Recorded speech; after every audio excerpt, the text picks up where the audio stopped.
Hi everyone, we're continuing our practice sessions, building up chart experience. Today, we're looking at the British pound against the Canadian dollar. We pick a random bar in the history and land in 2021. That works for us. Our working time frames are the daily and the 4-hour. There isn't enough history on the higher ones, and this way we avoid bias. And the first thing to define is the trend this asset is in. If we leave the fully global picture aside and take the recent moves, it looks like price is standing still. But it does have rising structural points. Price is going up, it's just doing it very slowly. To define the structure, let's mark out the trading ranges even inside a move this compressed. The first trading range I see here, and the second one here. The asset's move is upward. Price made a correction, came into the discount zone, and continued.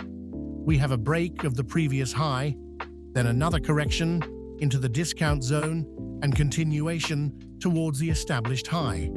So on a longer horizon, price is moving in an uptrend, and it's aiming at the high of this trading range. Let's look at this story in more detail. We need to see which elements price interacted with after it started coming out of the correction. We're looking for confirming factors. If we take the local impulse, there's an interaction with this extreme. Price got a reaction off it and continued. But it makes more sense to look at what the trading range itself interacted with and how strong it is. Here we had an interaction with this swing. We didn't reach the swing, we took the liquidity off it and formed a reaction. That reaction was enough to form a new trading range, and inside that range, we worked through this liquidity and got a reaction as well. A reaction in what form? We have an MTV zone, which by the way is still untested. Price may well come back to it or continue from here. Let's check the 4-hour. There's a more global MTV zone, and it's untested too. But it's enough to say that we have a reaction from this zone, and price intends to continue. So let's answer the main questions. First question, where is price? It was in this discount zone of the daily range. Second, what is it interacting with? Here it's a daily fractal, let's mark that down. And third, where is price heading? To the high of the weekly trading range. On the interaction with the daily fractal, we get an MTV zone forming. Confirmation that there's a buyer here. Let's mark point A and point B. Our idea holds as long as price stays above the MTV zone, and point B is the high of the daily trading range. And now, let's cross-check with the trade model indicator. This is our own development. You'll find the link and the description under the video. The main task is to understand whether our narrative matches the market structure or not. And what do we see? The indicator says that at this point, the interest shifted and a downtrend started. And until that point is broken, there's a probability price continues down towards the main low. That contradicts our idea. Let's see what the weekly shows. More globally, price is in a downtrend as well. Here, it got a correction in the premium zone and continued down. And the daily, by trade model structure, also points to a bearish structure. This is where you have to make a decision. Either agree with that structure or insist on your own. I would revise my own markup. Our decision may be wrong. This is exactly the moment when the objective move of price is the opposite of what we read on the chart. So let's remap our structure in line with what the indicator shows. We have the two most recent bearish trading ranges. On the weekly time frame, we're globally in a downtrend too. Price got a reaction in the premium zone and headed for the low of that range. On the daily, accordingly, there's a probability we're moving towards the low of the daily trading range, and it's logical that price got a reaction here. there was a liquidity sweep at this point. The confirmation is the MTV zone, which has already been tested more than once, here and here.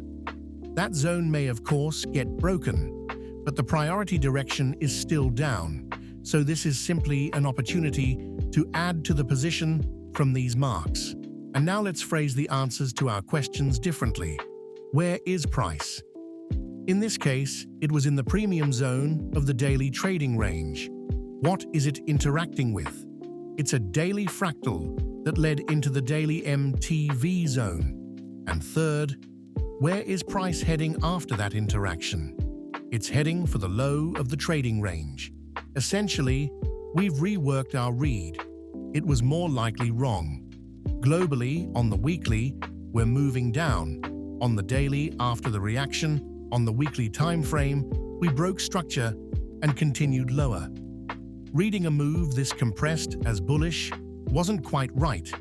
These lows are low resistance liquidity, fueled to deliver price to the main low of this trading range.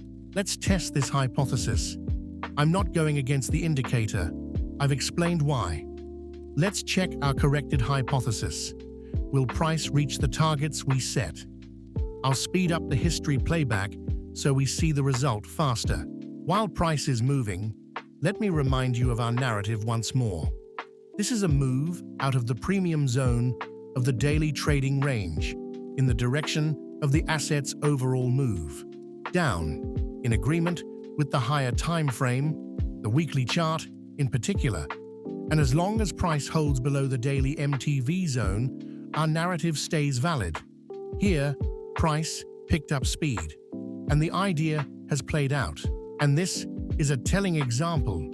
What we can't see with our own eyes, at least not on the first attempt, the indicator shows through structure exactly what's on the chart according to the algorithm built into it.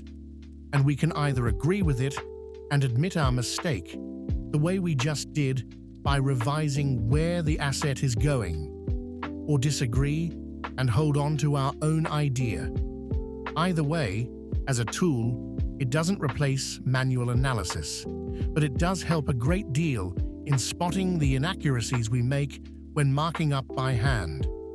This is the first video where we changed the bias we'd set in manual analysis, and the indicator proved its worth. That's it for today. Thanks for watching. Leave a like, subscribe. You'll find more on our website. Good profits, everyone. See you.